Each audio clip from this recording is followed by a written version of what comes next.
Bonjour, bonjour, bienvenue au webinaire. Je m'appelle Marie-Josée Bézina et je suis chargée de projet pour le CRAC. Je vous souhaite la bienvenue à tous ceux et celles qui se joignent à nous pour ce deuxième webinaire sur la gestion de l'eau en milieu agricole. Je tiens à remercier le MAPAC pour son financement pour la mise en place d'une série d'activités de transfert de connaissances sur la gestion de l'eau. Il y aura un troisième webinaire le 10 février prochain où il sera question de la gestion raisonnée de l'irrigation. Mais comme les inscriptions sont maintenant fermées, si vous désirez obtenir le lien ultérieurement, vous pouvez contacter le service à la clientèle pour leur fournir votre adresse courriel. Passons maintenant au webinaire d'aujourd'hui où il sera question de diagnostic de drainage et des coûts liés à la dégradation des sols et à l'inaction en matière de gestion de l'eau. Il nous fait plaisir d'accueillir aujourd'hui Rosanne Chabot, ingénieure, agronome et directrice au département d'aménagement de parcelles pour le GIAG. Également Jean Caron, professeur-chercheur en physique du sol au département des sols et de génie agroalimentaire de l'Université Laval. Et finalement, Paul Thomasin, professeur en agroéconomie à l'Université McGill, directeur scientifique du Réseau québécois de recherche en agriculture durable, le RQRAD, où il dirige l'axe socio-économique. Le webinaire d'aujourd'hui est d'une durée de 50 minutes et il y aura une période de questions à la fin. Je vous invite à utiliser la section Q et R dans le bas de votre écran pour nous transmettre vos questions et n'oubliez pas de nous informer, de nous dire à qui s'adresse votre question. Veuillez noter que nous ne prendrons uniquement les questions qui apparaissent dans la section Q et R et non dans la section clavardage. Et finalement, je tiens à préciser que M. Thomasin s'exprimera en anglais, mais que sa présentation, elle, sera en français. Allons-y pour ce deuxième webinaire avec en premier Rosanne qui présentera ce qu'est un diagnostic de drainage, ce qu'il implique et les résultats qu'il peut en résulter. On découvrira que s'ils peuvent parfois être inattendus, les résultats peuvent aussi éviter aux entreprises agricoles des dépenses inutiles. Nous poursuivrons avec Jean et Paul qui traiteront des coûts liés à la dégradation des sols et à l'inaction en matière de gestion de l'eau. Les résultats présentés aujourd'hui sont issus d'une recherche conjointe dont le rapport sera publié dans les prochaines semaines. Sur ce, bon webinaire et à toi, Rosanne. Est-ce qu'on voit bien mon écran? Oui, on va très Oui, bien. c'est bon. OK. Donc, bonjour tout le monde. OK, voilà. Donc, je débute avec le plan de ma présentation. Je vais commencer avec un rappel du cycle de l'eau en agriculture et la différence entre le drainage de surface et le drainage souterrain. Je vais continuer avec une présentation des différentes étapes à réaliser pour faire un diagnostic d'égouttement. Je vais ensuite discuter de l'observation qu'on entend de temps en temps, puis même assez souvent, de mon maïs est plus beau sur les drains qu'entre les drains. Je vais poursuivre avec 3 études de cas de diagnostic. Ensuite, je vais présenter les recommandations générales qu'on peut faire dans le cadre de diagnostic d'égouttement, puis je vais conclure pour laisser la parole à Jean et à Paul. Donc, tout d'abord, le cycle de l'eau que, évidemment, tout le monde connaît, mais je fais un petit rappel ici. Donc, on a des précipitations. Il y a une partie de cette eau-là, selon les conditions de sol, qui va ruisseler pour se rendre dans le réseau hydraulique, donc les cours d'eau et les fossés principalement. Il y a une partie de l'eau de précipitation qui va s'infiltrer dans le sol, encore selon les conditions qu'on rencontre au niveau du sol. Il y a éventuellement une nappe phréatique qui va se mettre en place et une partie de l'eau pourra être drainée, de cette nappe-là pourra être drainée par le drainage souterrain vers le réseau hydraulique. Éventuellement, il y a de l'eau, évidemment, qui va être prélevée par les cultures qu'on aura sur notre parcelle. Et il y aura de l'évapotranspiration et on aura également de l'infiltration plus en profondeur. Donc, en lien avec ça, on peut dire que le drainage de surface puis le drainage souterrain sont vraiment complémentaires et l'un ne peut pas remplacer l'autre. Donc, le drainage de surface, c'est vraiment l'évacuation du surplus d'eau qu'on retrouve à la surface, alors que pour avoir du drainage souterrain, il faut vraiment qu'il y ait une nappe qu'il y ait de l'eau qui se soit infiltrée, qu'il y ait une nappe phréatique qui se soit mise en place et donc le drainage souterrain va pouvoir s'activer finalement pour pouvoir abaisser cette nappe phréatique. On continue avec les étapes pour la réalisation d'un diagnostic d'égouttement. Donc, c'est sûr que pour commencer, il faut discuter avec notre client pour vraiment bien comprendre la problématique puis connaître l'historique de la parcelle qui va être à l'étude. Donc, il y a toute une série de questions qu'on peut poser, laisser notre client, en fait, c'est lui qui connaît le mieux sa parcelle, donc nous expliquer c'est quoi les problématiques qu'il rencontre. Donc, entre autres, savoir est-ce que c'est une problématique qui est généralisée ou bien plutôt localisée sur les parcelles. C'est pas toujours disponible, mais il y a possibilité d'avoir les cartes de rendement. Donc, quand elles sont disponibles, ça peut aider pour, l'analyse qui va suivre. Donc, une fois qu'on a bien fait le tour avec notre client, ça arrive que on se fait dire: «Mon drainage souterrain ne fonctionne pas bien, je voudrais le doubler, qu'est-ce que tu en penses?» Donc, quand on fait un diagnostic d'égouttement, on ne va pas nécessairement se rendre jusqu'à l'étude du drainage souterrain, mais c'est sûr que quand on entend ce commentaire-là, ça se peut qu'on poursuive un peu plus en profondeur là, notre diagnostic pour se rendre jusqu'à un diagnostic de drainage, dont je vais parler également ici. Donc, une fois qu'on connaît bien le contexte, à partir du bureau, en fait, il y a beaucoup de données qui sont disponibles en ligne qui vous connaissez certainement très bien. J'en fais le tour rapidement ici. Donc, des photos aériennes, éventuellement de différentes années. On est capable de localiser les principaux cours d'eau et les fossés. On a accès à des cartes de type de sol et la qualité du drainage associée à ces types de sols-là. Il y a des données LIDAR qui sont disponibles. Les contraintes naturelles qu'on peut rencontrer sur nos parcelles, principalement, je dirais, les milieux humides et les zones inondables. Ensuite, on peut avoir accès à différents types de données, comme par exemple ici, les cuvettes et différents indices de végétation. Puis, c'est sûr que si on a l'intention d'approfondir notre diagnostic jusqu'à aller au drainage souterrain, bien, c'est bien d'avoir, en fait, c'est pas mal obligatoire d'avoir le plan de drainage entre les mains également.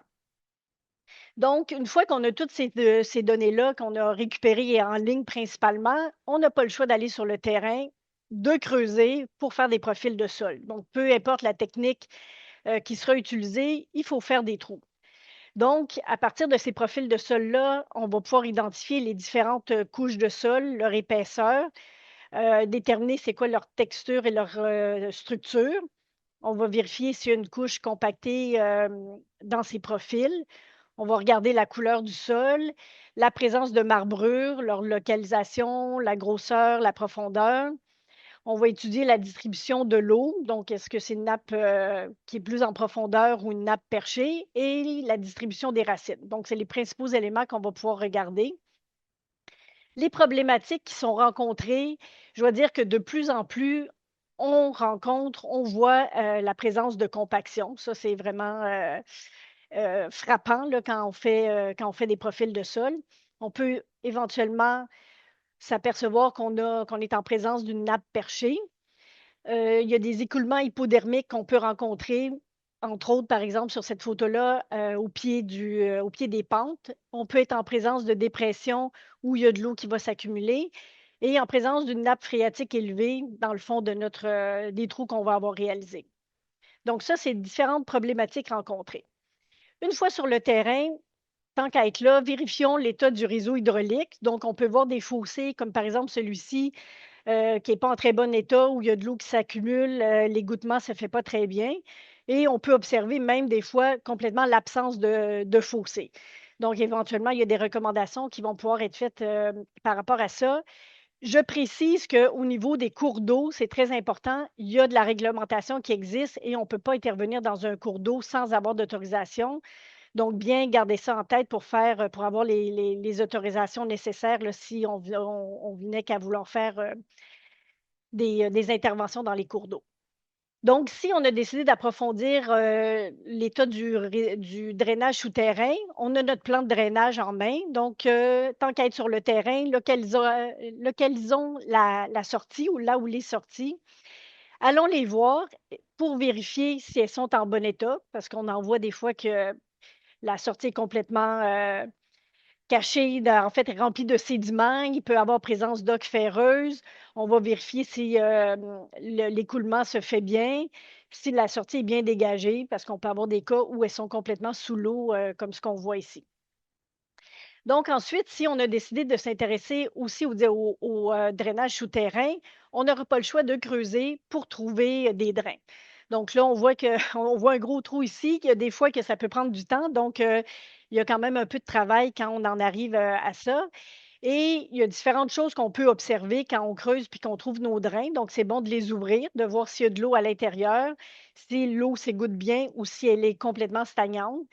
Ça arrive qu'on trouve des, situations où les drains vont être bouchés par des racines ou par des sédiments puis de l'oc ferreuse. Donc, c'est différentes situations qu'on peut rencontrer. Je continue donc avec cette observation de mon maïs est plus beau sur les drains qu'entre les drains. Donc, quand on rencontre ça, c'est probable en fait qu'on ait un réseau de drainage qui fonctionne, mais qui a un élément qui va limiter le rendement. C'est en effet possible que l'écartement entre les drains soit trop large. Donc, souvent, on associe ce constat-là avec un écartement trop large. Donc, je présente ici un profil de sol avec deux drains. Habituellement, quand on design un réseau de drainage, en fait, on prend pour acquis qu'après des précipitations, la nappe va être au niveau de la surface du sol. Au niveau des drains, la nappe va se rabattre rapidement et on va déterminer la distance entre les drains, entre autres, par rapport à la vitesse à laquelle on veut que notre nappe s'abaisse à l'entre-drain. Donc, c'est possible que l'écartement soit trop large et que notre nappe ne s'abaisse pas avec la vitesse à laquelle on voudrait. Par contre, c'est important de savoir qu'il y a aussi une situation où il pourrait y avoir de la compaction présente et les conséquences seraient à peu près les mêmes avec du maïs plus beau entre les drains qu'au niveau, plus beau plutôt au niveau des drains qu'entre les drains. Donc, j'ai une petite présentation ici. On voit encore un profil de sol avec deux drains.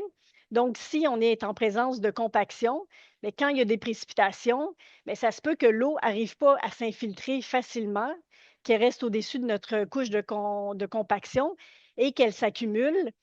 Puis, pour différentes raisons, il est fréquent que les conditions du sol soient plus favorables au-dessus des drains. Donc, l'eau va circuler horizontalement sur notre compaction pour ensuite, au niveau des drains, s'abaisser, entrer, être évacuée par les drains. Donc, en fait, on voit que dans ces deux situations-là, au niveau des drains, on a une nappe phréatique qui est abaissée, alors qu'à l'entre-drain, en effet, on a une nappe qui est plus proche de la surface du sol et qui va affecter les rendements de nos cultures. Un indice pour aider à identifier la situation dans laquelle on se trouve, c'est de regarder le format de développement de la culture au niveau des drains.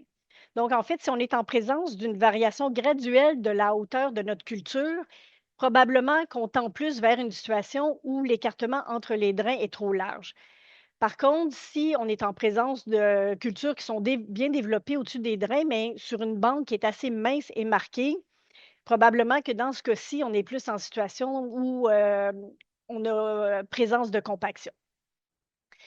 Je présente maintenant 3 études de cas.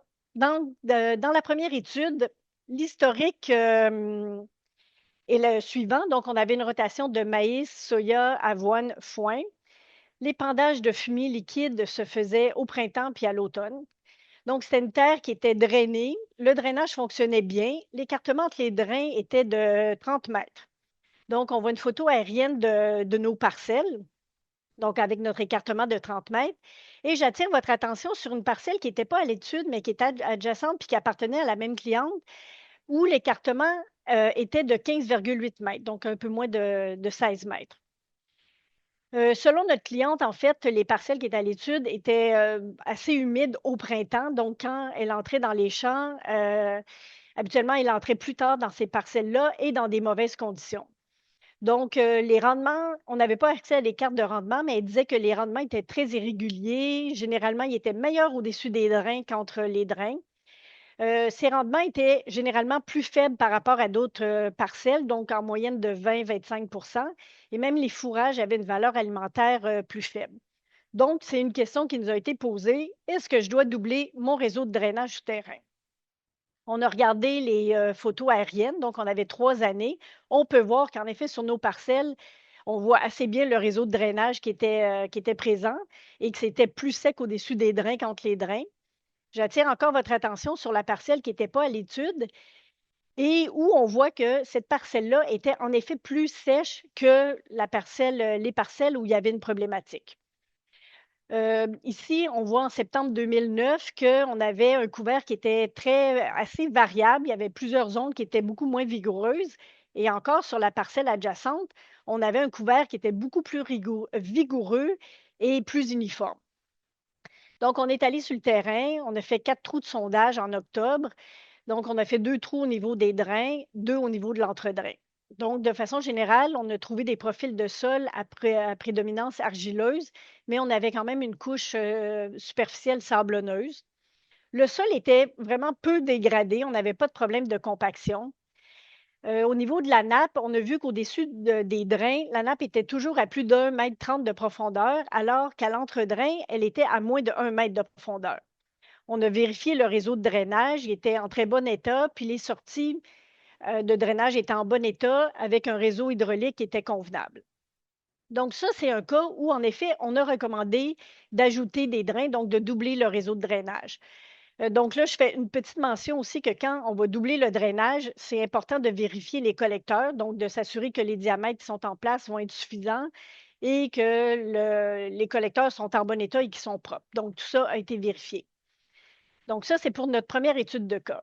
Au niveau de la deuxième étude, la rotation était de maïs, grains, soya et blé. On était en production biologique. Donc, le soya et le blé étaient en semi-direct avec un labour qui était fait avant le maïs-grain. Notre client faisait des cultures intercalaires, des cultures de couverture, des engrais verts. Les épandages de fumier de poulet ou de bovin étaient faits au printemps ou à l'automne. Le drainage avait été fait dans les années 70. Il fonctionnait bien selon notre client et l'écartement était de 26 mètres. Donc, la parcelle, on la voit ici. Donc, notre client nous disait que les rendements étaient faibles de façon récurrente, puis il y avait des flaques d'eau qui persistaient, puis avec des zones humides en permanence. Donc, il nous a posé la question, est-ce que je dois doubler mon réseau de drainage? On a fait nos 2 trous de sondage au mois de juillet. Donc, on a rencontré des profils argileux. Le sol était dégradé avec une compaction vraiment majeure entre 5 et 30 centimètres de profondeur. Donc, on voit que le sol se défaisait en gros blocs. Il n'y avait pas de nappe présente. Puis, à force de discuter, on s'est rendu compte, en fait, que c'était une nouvelle terre pour notre client et que malgré sa bonne rotation qu'il nous avait présentée au départ, en fait, les rotations des années précédentes, c'était beaucoup maïs sur maïs avec soya sur soya. Donc, c'est un cas où malheureusement, on a conclu que notre client avait hérité d'un sol dégradé. Puis le problème ne semblait pas être le drainage souterrain. Donc, on n'a pas recommandé dans ce cas-ci de doubler le réseau de drainage. Dans notre troisième étude de cas, la rotation était de maïs-grain soya. Le labour était réalisé l'automne. Du fumier de mouton était épandu en automne également. On voit ici notre parcelle. L'écartement entre les drains était d'un peu moins de 14 mètres. Et là aussi, on s'est fait poser la question, est-ce que je dois doubler mon réseau de drainage? Donc l'installation, selon notre client, avait été faite dans des conditions humides. Fait que ça nous a, un peu alertés, là. On se posait des questions sur la qualité, là, du fonctionnement du drainage et on a su que la partie qui était à l'ouest avait été drainée était drainée depuis longtemps, en fait, avec un écartement de 23 mètres et que ce drainage-là fonctionnait bien et que les conditions, en surface, en tout cas, les conditions hydriques étaient beaucoup, meilleures, selon ce que notre client en disait. Donc, les rendements étaient faibles de façon récurrente. La terre à l'étude était très souvent humide. On a pu voir en allant sur le terrain à droite qu'en surface, c'était vraiment très humide. Et on pouvait même observer une démarcation assez nette entre la partie humide et la partie sèche. Ça, c'était frappant quand on a vu ça sur le terrain. Donc, en regardant les données au bureau, on a vu également que dans le boisé adjacent, il y avait un milieu humide à proximité et qu'en 1979, selon les photos aériennes, c'était une zone qui était boisée à cette époque-là. Donc, sur le terrain, on a fait 3 trous de sondage, 2 dans la zone problématique, ça s'est fait en novembre. Les profils de sol étaient à prédominance argileuse. Il y avait une couche de compaction très importante dans la zone problématique, donc entre 15 et 35 centimètres de profondeur. Au niveau du drain, il n'y avait pas de nappe, alors qu'à l'entre-drain, on était en présence d'une nappe perchée. On a trouvé un collecteur, on l'a ouvert, il était propre, ça coulait. Puis finalement, malgré les conditions dans lesquelles il avait été installé, il n'y avait pas d'eau autour, il n'y avait pas de nappe. L'eau semblait bien s'infiltrer dans les drains. Donc, et on a pu observer aussi les sorties de drainage qui étaient en bon état. Donc, ça, c'est une situation où on a également conclu que le problème ne semblait pas être le drainage souterrain et il n'y a pas de doublage qui a été recommandé. Donc, de façon générale, pour les recommandations qu'on peut faire au niveau des diagnostics, oui, il y a des cas où on peut recommander l'ajout de drains, donc de doubler les réseaux de drainage. C'est possible qu'il y ait des changements de type de culture avec les années qui sont apparus, donc il y a des besoins différents. Peut-être que l'écartement était trop large au départ. Il y a différentes raisons pourquoi il pourrait avoir besoin d'ajouter des drains.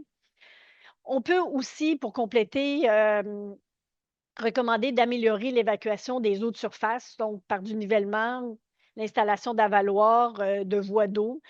C'est possible qu'on soit obligé d'améliorer le réseau hydraulique, donc de nettoyer des fossés, creuser éventuellement des fossés pour couper l'eau qui pourrait venir en amont de la parcelle où il y a des problèmes d'égouttement. Donc, dans les deux cas que je vous ai présentés où on n'a pas recommandé de doubler, on a recommandé de sous-soler pour briser la couche de compaction. Par contre, c'est important de compléter avec une restructuration du sol, donc avoir des racines vivantes et plus de matière organique. Donc, que ce soit par faire des cultures de couverture, des engrais verts, des cultures intercalaires, éventuellement implanter des prairies, donc des cultures pérennes. Je parle ici, je mentionne là, l'implantation de Headsoul. En ce moment, c'est en recherche exploratoire. Je ne vous en parle pas plus. Il y a Jean tout à l'heure qui va vous en parler davantage.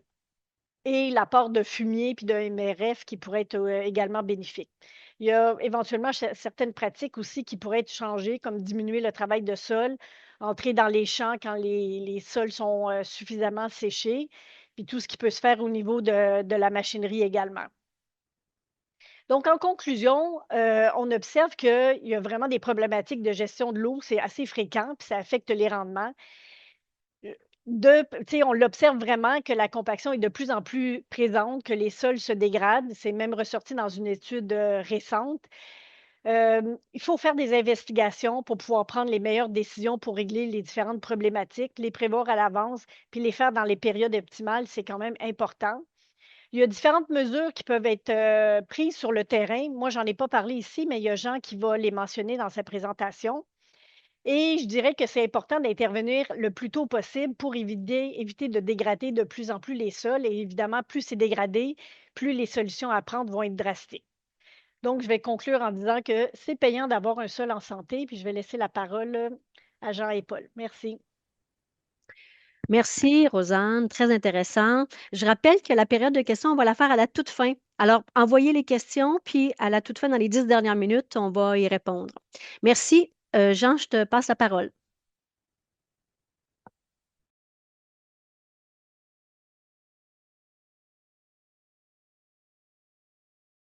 Alors, merci beaucoup, Marie-Josée. Merci, Rosanne, pour la mise en contexte, là. Alors, comme Rosanne nous l'a mentionné, en fait, il y a plusieurs problèmes qui peuvent être à l'origine qui peuvent être présents sur le terrain et qui vont affecter le devenir de l'eau. Mais évidemment, notre première question comme producteur, comme conseiller, c'est de savoir, est-ce que je suis susceptible d'avoir ça sur l'entreprise que j'évalue? Alors, quelle est l'étendue du problème de dégradation? On va vous en dresser un portrait dans un premier temps. Puis après ça, dans un deuxième temps de la présentation, on parlera des conséquences sur l'eau elle-même et les impacts financiers à court et à long terme. Bon, de façon générale, les derniers inventaires sur la santé des sols nous indiquent que les sols, de façon générale, qu'on soit dans le sud-ouest ontarien, au Québec ou dans les maritimes, perdent de la matière organique. Et ça, c'est susceptible d'amener une densification de la couche de surface.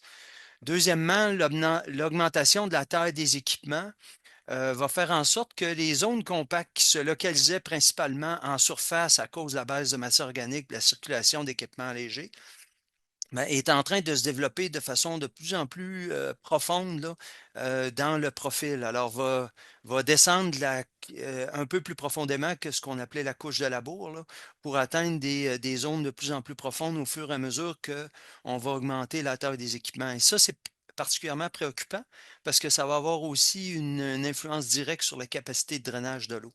Alors, évidemment, si on veut quantifier l'impact attendu sur la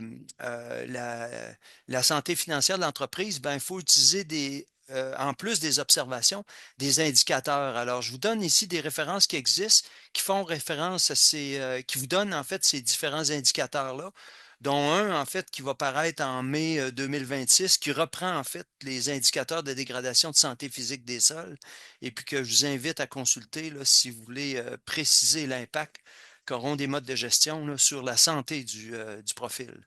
Alors, il y a une première étude qui a été réalisée sur l'ensemble du Québec par l'IRDA et qui a été publiée par Marc-Olivier Gasser sur les principales séries de sols cultivés au Québec. Mais je vais utiliser ici les données d'une étude qu'on a faite à l'Université Laval sur un nombre de sites plus restreint, essentiellement en Montérégie, puis qui est publié maintenant en 2025, là, puis qui utilise aussi des indicateurs pour faire un portrait. Puis un des premiers indicateurs qu'on utilise, c'est la masse volumique apparente. Et ce qu'on constate, c'est que dans les sols de Montérégie, en fait, 50% d'entre eux ont des valeurs de masse volumique apparente qui vont excéder 1,5. Donc, on a une partie des profils à 15 et à 30 cm qui sont très compacts. Et puis, sur l'image de droite, vous voyez ici l'effet qu'a la densification du profil sur le développement racinaire. Alors, dès qu'on va être dans des valeurs autour de 1,5, 1,6, c'est clair qu'on rentre dans des zones à problème qui vont, de façon générale, présenter des limites physiques au développement des racines. Avec la perte de matière organique aussi, augmente la probabilité d'avoir un horizon tellement tassé que les gaz vont difficilement circuler. Et puis ça, on utilise la diffusivité relative des gaz qui nous donne une mesure de la capacité d'aération du sol, donc une mesure de la facilité avec laquelle l'oxygène de l'atmosphère peut venir alimenter les racines. Alors, ce qu'on observe, c'est que 73% des sols à Montérégie, dans la zone à 30 cm, en fait, ont des valeurs qui sont inférieures à 0,005 qu'on voit ici, là. Alors, quand le sol a une diffusivité inférieure à 0,005, ce qui va se passer, c'est que la proportion d'azote qu'on voit ici sur l'axe à la verticale, là, qui va être perdue par dénitrification, va augmenter de façon très, très rapide. Alors, on peut perdre, si les conditions sont humides au printemps, jusqu'à entre 10 à 60% de l'azote appliqué, tout simplement parce que les microbes du sol, pour respirer, bien, quand ils n'ont pas d'oxygène, ils vont utiliser des nitrates de façon préférentielle. Ce qu'on observe aussi, c'est que par rapport à ce qu'on mesurait dans les sols dans les années 80, la conductivité hydraulique saturée a tendance à chuter. Alors, la conductivité hydraulique saturée, ce paramètre-là est déterminant pour calculer l'espacement entre les drains auquel Rosanne faisait référence tout à l'heure. Plus cette valeur-là chute, plus on doit rapprocher les drains. Alors, c'est ce qu'on retrouve ici sur l'axe à la verticale. Pour les 4 grandes séries de sols qui caractérisent le Québec agricole, en fait, dont les séries Rideau et Sainte-Rosalie qui dominent la plaine de Montréal, on s'aperçoit que les valeurs étaient beaucoup plus élevées dans les années 80 que ce qu'elles étaient dans l'inventaire de 1990 et ce qu'on mesure dans l'inventaire de 2023-2025. Le chuté de façon suffisamment importante pour que l'espacement entre les drains doivent être rapprochés. Alors, on parle à ce moment-là de 20 mètres à 70 mètres qui étaient nécessaires dans ces années-là. Et puis, avec le tassement dans l'inventaire de 90, on était rendu à peu près à 8 mètres pour du Sainte-Rosalie. Puis même, on est rendu à des valeurs, en fait, qui sont irréalistes, qui seraient autour de 2 mètres là, pour certaines données qu'on a recueillies dans l'inventaire de 2025 et de 2023. Alors, la, quand on atteint la ligne rouge, ce qui est le cas ici, ça veut dire que le drainage du terrain sera plus suffisant. Ça va prendre des drainages complémentaires, du drainage de surface ou des interventions de sous-solage pour améliorer la capacité de drainage des sols. La seule donnée réconfortante qui est observée dans ces études-là, c'est que les sols qui sont dans des rotations fourragères, 2 années de prairie par exemple, ou 3 années de prairie avec 2 années de production de grains, ben, vont maintenir un besoin d'espacement autour de 10 mètres là, dans ces différentes études-là. Ça veut dire qu'en maintenant des rotations appropriées, on peut maintenir la capacité de drainage des sols. Alors donc, ce qu'on conclut de cette partie-là, c'est qu'il y a des risques élevés d'avoir un sol dégradé, puis c'est un peu ce que Rosanne nous rapportait tout à l'heure, la compaction qui est de plus en plus présente, si on est en production continue de grains au centre du Québec et en Montérégie.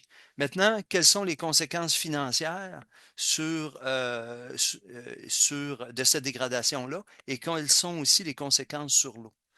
Alors, quand on a un tassement en surface, ce qui va se passer, c'est que l'eau, au lieu de s'infiltrer dans le profil, va ruisseler davantage. Donc, plus de perte de phosphore, plus de contamination des nappes de surface, mais moins d'eau qui rentre dans le profil. Et moins d'eau qui rentre dans le profil, bien, ça veut dire moins d'eau pour la plante pour faire face au stress hydrique. Ça veut dire aussi moins d'eau qui descend dans le profil pour remplir la nappe. Alors, ça a des conséquences évidentes dans ce cas-là. Et puis, le fait aussi que ça soit plus tassé, ben, on va développer des problèmes d'aération en surface, comme on l'a vu précédemment. Alors, on a vérifié sur 5 sites au hasard quel était le rabattement des nappes. Alors, ce sont 5 sites de Montérégie qui, normalement, ont été drainés adéquatement dans les années 70-80. Et puis, où est-ce qu'on a positionné des capteurs de façon perpendiculaire aux drains qu'ils voient ici? On va enfoncer des capteurs jusqu'au niveau des drains, puis on va mesurer l'évolution de la nappe. Alors, sur le site 1, au moment du printemps, de la fonte des neiges, la nappe est très près de la surface, qui est représentée en rose ici, et puis va chuter rapidement pour atteindre le niveau des drains, là, une fois que, au fur et à mesure que la fonte se termine et puis que le drainage se complète. Alors, on a un rabattement ici qui est idéal, qui est rapide, qui est uniforme. Par contre, sur les 4 autres sites qui devraient être drainés adéquatement, ben, ce qu'on observe, c'est que parfois la nappe reste carrément en surface, mais aussi sur 3 des autres sites, ben, ça prend beaucoup de temps pour que la première phase du drainage, qui habituellement est très rapide, se réalise. Alors c'est assez indicateur d'une zone compacte qui est difficile à traverser pour l'eau, qui ralentit le drainage.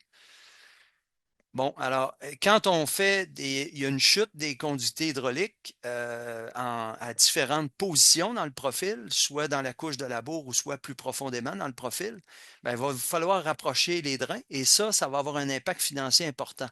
Alors, avec les mesures de conductivité qu'on observait dans les années 90 sur l'ensemble des sites, des suivis de santé, ben, essentiellement des drains autour de 20 à 60 pieds pouvaient faire un bon boulot, puis ça représentait une dépense en dollars constants à quelque part entre 675 à 2000 dollars à l'hectare pour drainer ces terres-là.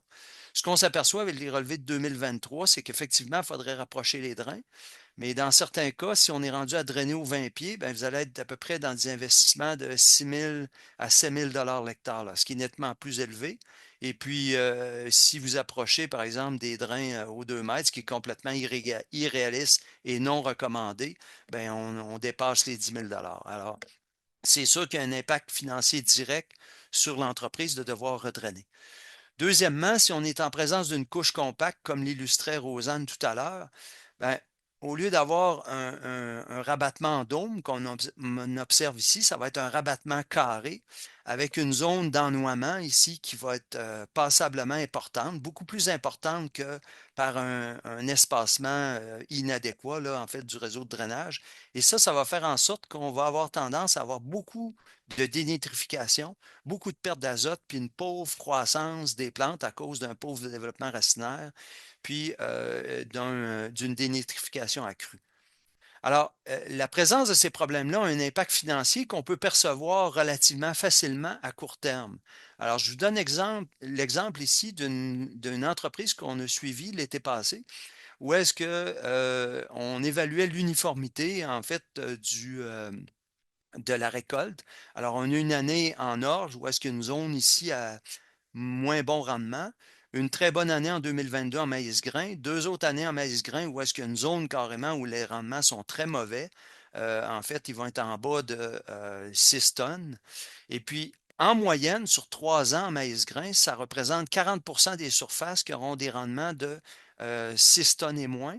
Et 60% des zones qui montrent quand même un très bon potentiel, là, autour de 11,6, des zones qui atteignaient même 13-14 tonnes. Donc, en moyenne, sur 3 ans, un rendement de 9,26 tonnes. Alors, quand on regarde plus en détail pourquoi il y a une perte de rendement ici dans cette zone-là, 2 années sur 3 finalement dans le maïs-grain, on s'aperçoit en regardant les courbes de niveau qu'il y a une dépression, une légère dépression ici, où est-ce que l'eau de ruissellement s'accumule.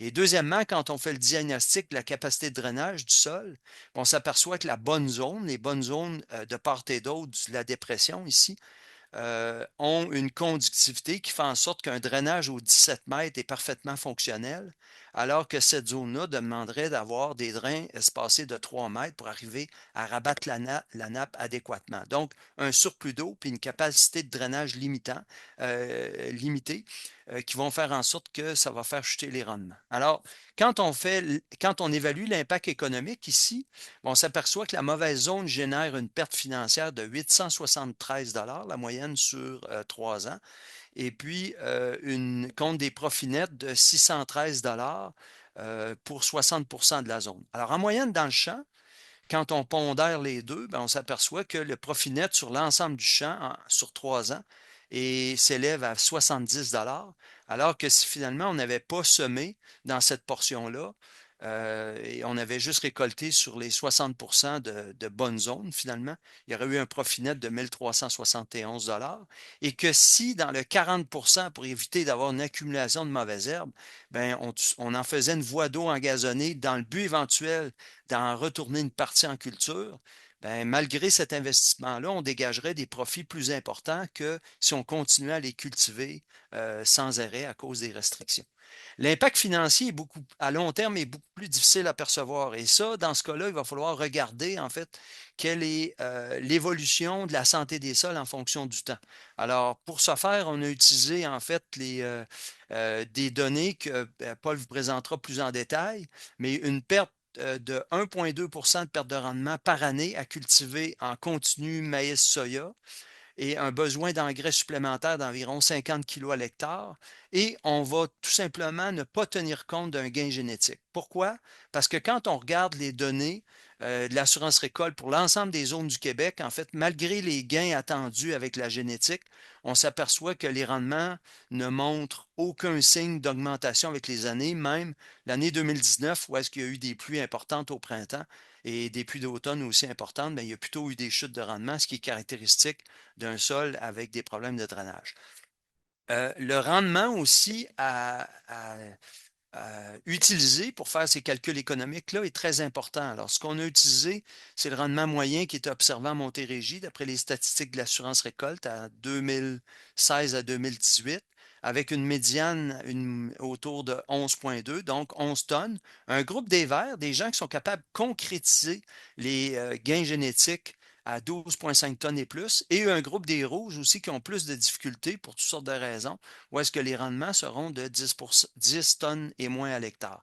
Et puis, on va regarder des scénarios où est-ce qu'avec l'utilisation de rotation, 2 années sur 4, on va maintenir la moitié des surfaces en culture pour maintenir la santé du sol, ou dans d'autres scénarios, est-ce qu'on va implanter tout simplement des petites haies comme qui joueront le même rôle que les bocages, là. Pourquoi? Parce que essentiellement en Europe, où est-ce qu'on vise à ramener l'état de santé physique des sols d'ici 2050, c'est les scénarios sur lesquels on va se pencher en plus du travail mécanique pour arriver à atteindre ces résultats-là. Alors, je termine avec cette dernière diapositive-là, où est-ce que on s'aperçoit que si un producteur, par exemple, était dans le groupe des verts à 12,5 tonnes, mais qui maintenait en culture continue durant 25 ans son sol, avec 1,2 de perte par année, il va se retrouver à 9 tonnes environ. Et puis, il va passer d'une zone à profit de 587 l'hectare vers une zone à perte à 276 l'hectare. L'atteinte du rendement déficitaire va être atteinte après 10 ans s'il faut qu'il rajoute plus d'azote puis il utilise plus de diesel pour cultiver. Et puis, si évidemment, il fait du doublage des drains, ça va compenser pour une partie des pertes, mais ça ne réussira pas à occulter la perte de santé physique. Et de façon générale, ben, si le producteur euh, décide d'affecter la moitié de ses surfaces à une rotation, ben, l'impact financier va être considérable la première année parce qu'on parle la moitié des surfaces. Donc, le profit total attendu sur 127 hectares qu'on a dans le modèle économique du CE-CPA comme portrait type, là, ben, va chuter à 33 000 et 23 000 par hectare selon le scénario de restauration que le producteur va choisir. Mais évidemment, personne ne va vouloir faire ça la première année.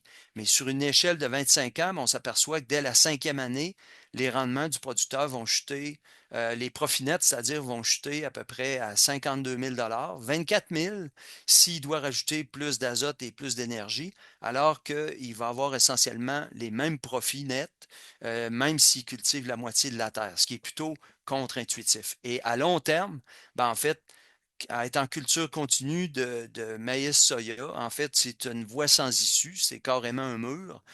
Et puis, le fait d'implanter et de maintenir des rotations fourragères va permettre au contraire de protéger la santé financière de l'entreprise.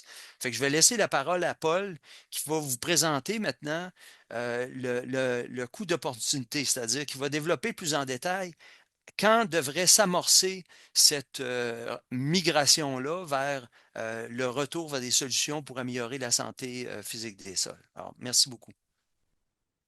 Merci, merci beaucoup, Jean. Alors, j'invite Paul à ouvrir sa caméra, oui, et à nous partager son écran. À toi, Paul.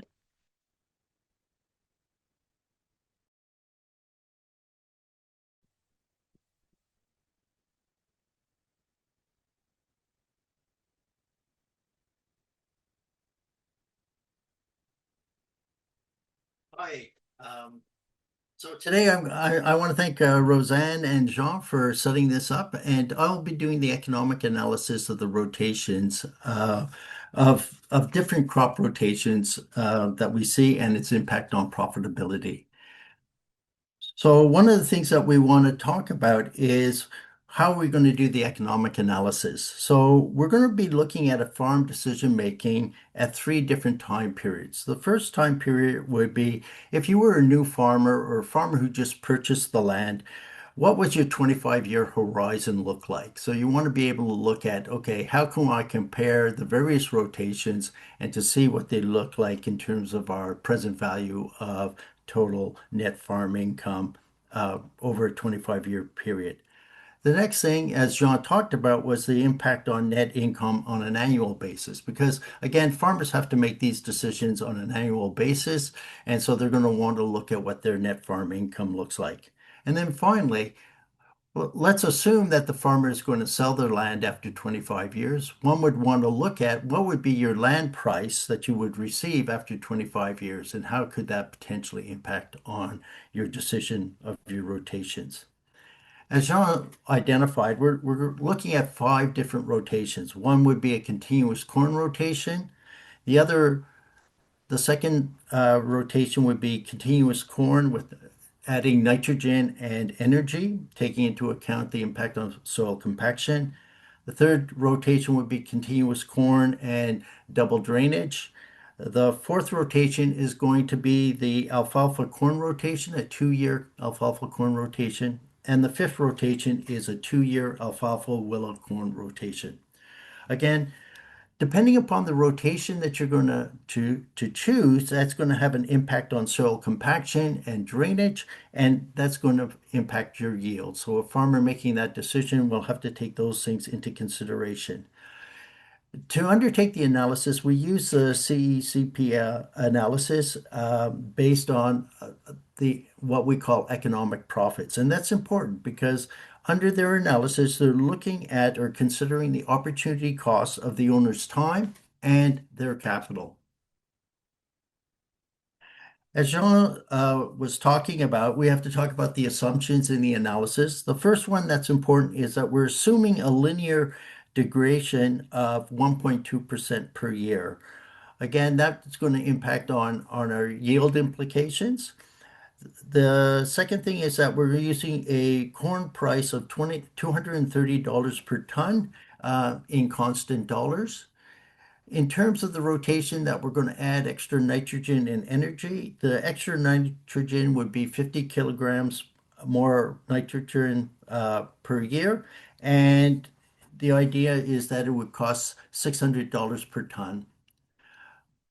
When we're talking about redrainage or double drainage is we're assuming a cost of $3,500 per hectare. And in terms of extra energy due to the compaction of the soil, we're looking at 75 liters more per hectare of diesel. And that cost of that diesel is $1.75 per liter. In terms of our production costs, we're looking at production costs of about $208 per ton in constant dollars, regardless of the harvest level.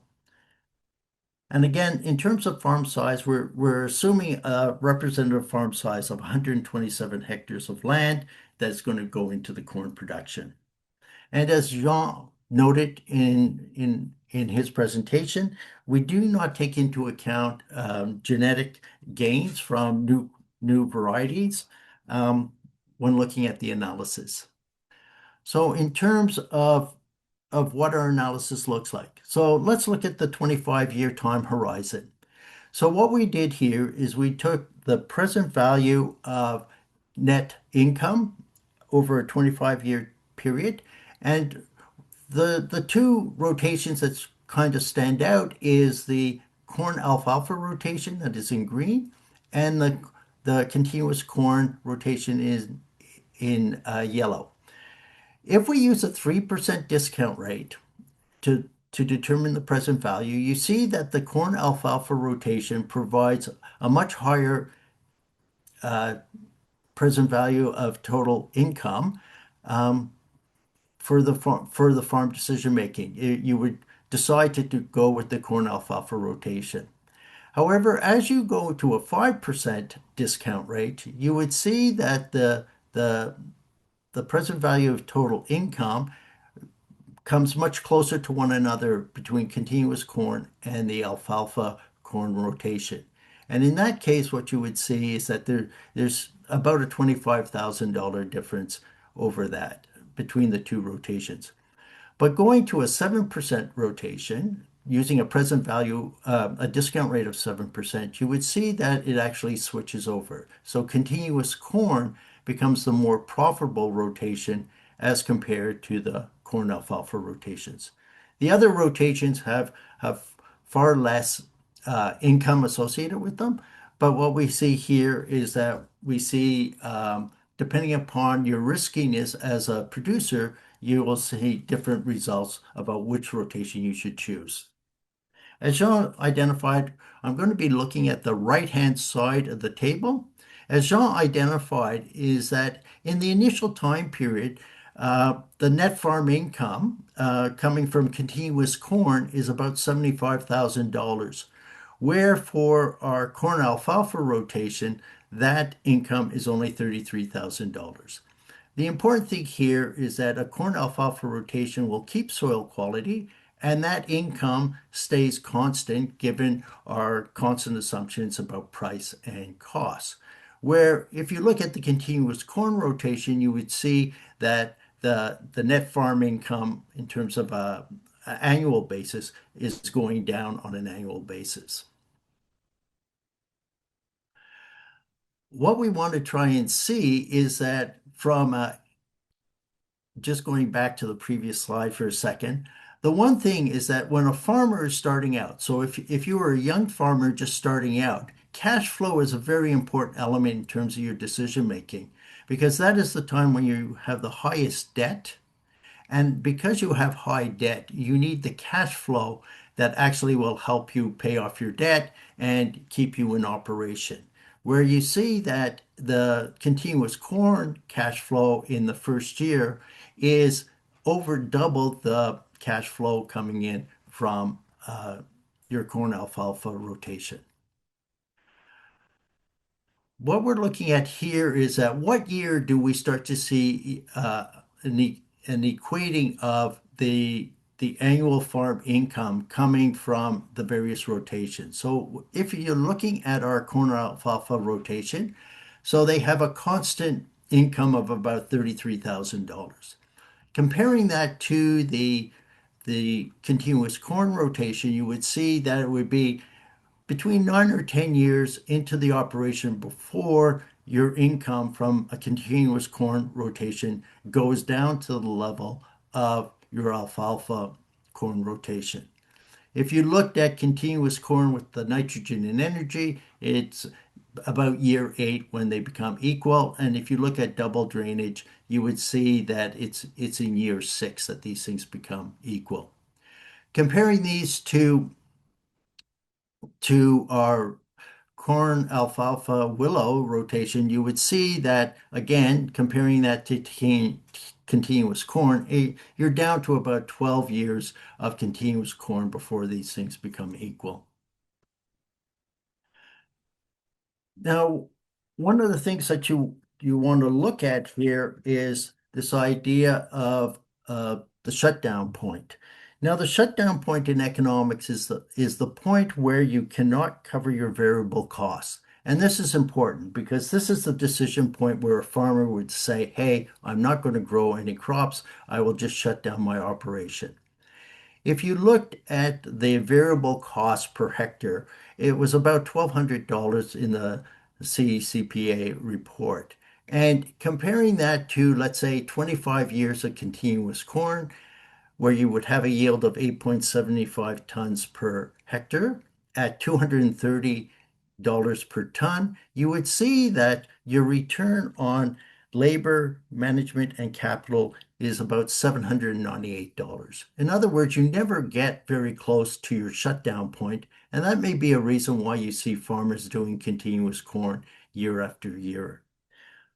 The other decision point we want to look at is this idea of when are you going to sell your farm? Is there a price premium for selling your farm after your 25-year period? And again, the question that comes here is whether or not that needs more investigation to see whether or not there is a price premium for selling higher quality land, depending upon the rotation you choose.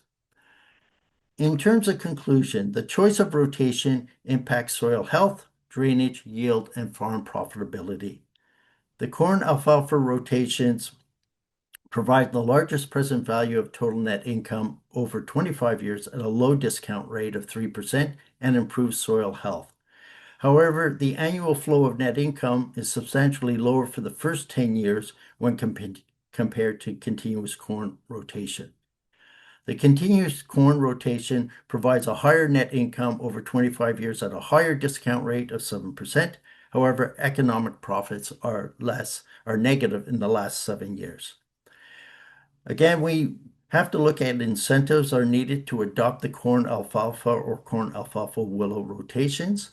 And these incentives could be from government in terms of a subsidy or the market in terms of price premium for selling higher quality land. Thank you. Merci, merci beaucoup, Paul. Très, très intéressant.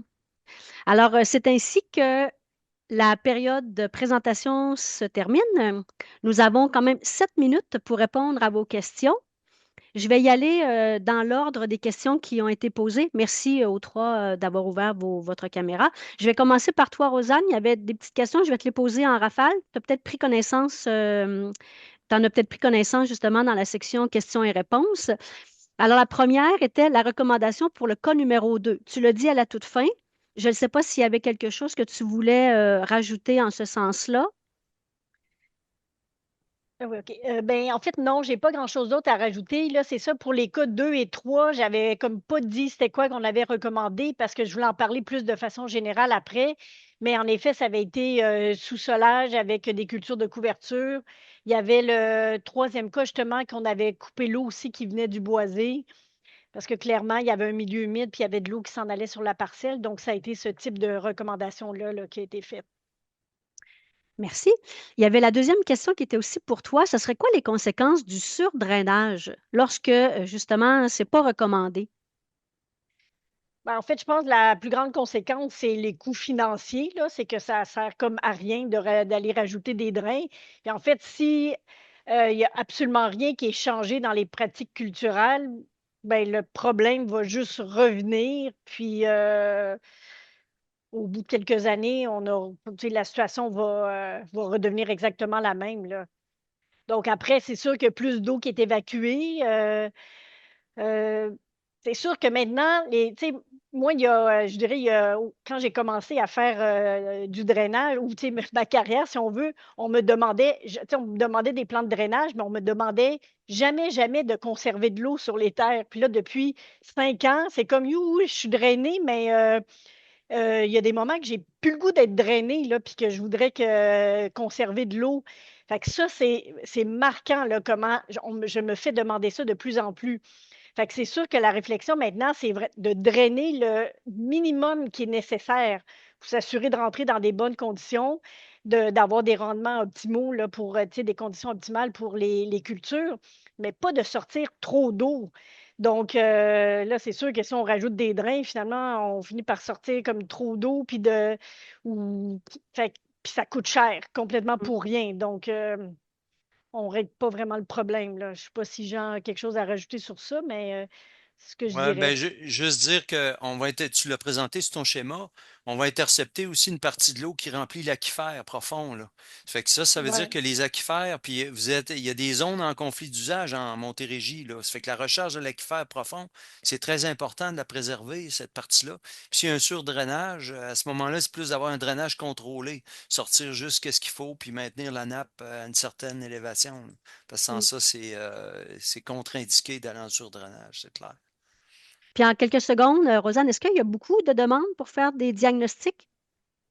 Non, non, on en a quelques-uns par année, mais on n'en a vraiment pas beaucoup. Je pense que les producteurs ont plus tendance justement à dire mes cultures sont plus belles sur les drains quand les Mm, drains, le drainage ne fonctionne pas bien. Allez, on double c'est la solution. sans creuser puis sans essayer de Mm. voir si c'est vraiment ça la problématique, là. Donc, non, on n'a pas tant de demandes que ça. Donc, moi, je pense qu'il faut sensibiliser les producteurs là, à aller creuser plus puis faire ces vérifications-là. Merci. Jean, une question pour toi. Tu as abordé rapidement la réintroduction du saule. Est-ce que tu peux nous en dire un peu plus sur cette pratique? Oh, oh boy. Le premier scénario pour améliorer la santé du sol, si on est en présence d'une couche compacte, c'est plutôt d'y aller évidemment vers un retour à des rotations fourragères. Idéalement, les gens vont se tourner vers le sous-solage, qui est une très bonne étape, mais si on peut le combiner avec l'utilisation de plantes fourragères, où est-ce que les racines vont descendre en profondeur, ça serait approprié. Puis ça, la luzerne est la candidate pressentie pour accomplir ce rôle-là. Mais il y a des fois, on n'y arrive pas. Dans les cas où la compaction va être encore plus profonde, ben là, il faut avoir des systèmes racinaires permanents, en fait, qui vont descendre en profondeur. Fait que ce qu'on a fait en Montérégie, ce qu'on a testé, puis qui a très bien fonctionné, même après la destruction de l'arbre, c'est juste de planter des petits têtes de saule très courtes qui vont pousser pendant 2 ans puis qu'on va détruire après la croissance. Et puis là, le système racinaire, le chevelu racinaire va continuer d'exister puis d'avoir une action sur le drainage pressenti. Fait qu'on l'a testé en sol organique, on ne l'a pas testé en sol minéral, mais c'est sûr qu'en Europe, si vous regardez les efforts, ils tentent de réintroduire les bocages, justement avec des arbustes comme ça, qui vont avoir des systèmes racinaires pérennes, qui vont pouvoir descendre en profondeur pour ramener une capacité de réinfiltration d'eau dans le profil, là, en profondeur, puis de décompactage du sol par zone. Alors, c'est pas populaire de suggérer ça, c'est contre-intuitif, mais des fois, quand il reste juste ça qui fonctionne, ben, peut-être qu'on doit aller vers là aussi. Donc, c'est une action combinée d'un système racinaire profond avec un travail du sol qui sont les scénarios les plus susceptibles de ramener de la santé en profondeur là, quand c'est détérioré. Mm. Et il y a vraiment des questions, on n'aura pas le temps de tout répondre, mais vite, vite, en rafale, il y avait une question est-ce qu'il y a d'autres scénarios qui ont été réalisés dans la comparaison? Par exemple, une rotation maïs, soya, blé d'automne, engrais vert versus 2 ans maïs, 2 ans luzerne. OK, Ouais. on la reçoit souvent cette question-là, malheureusement, puis on a fait on a référé à des études qui avaient été faites, surtout en Europe, là. Au Québec, dans l'Est ontarien, de façon générale, dans l'Est du Canada, on n'a pas donné de sol solide sur plusieurs années. Les effets sur la santé du sol, ils se mesurent sur des dizaines, voire vingtaines d'années d'implantation d'une rotation. Ça fait que juste une année de 3 ans, c'est pas suffisant, là. Tu sais, un essai de 3 ans, c'est pas suffisant pour conclure. Peut-être que ça donne des choses, c'est juste ça que je peux répondre, mais essentiellement, on n'a pas les données pour supporter ça, là, tu sais. Hmm. Et avant que ça coupe, peut-être la dernière, si je vais peut-être pour Rosanne, quelles sont les options technologiques pour contrôler la hauteur de la nappe avec les drains? Est-ce qu'il y a quelque chose à répondre à la question de M. Sébastien? Ton micro est fermé, Rosanne. Je dis oui. En fait, de plus en plus, on a cette demande-là, puis on en entend parler d'installer des chambres de contrôle de la hauteur de la nappe.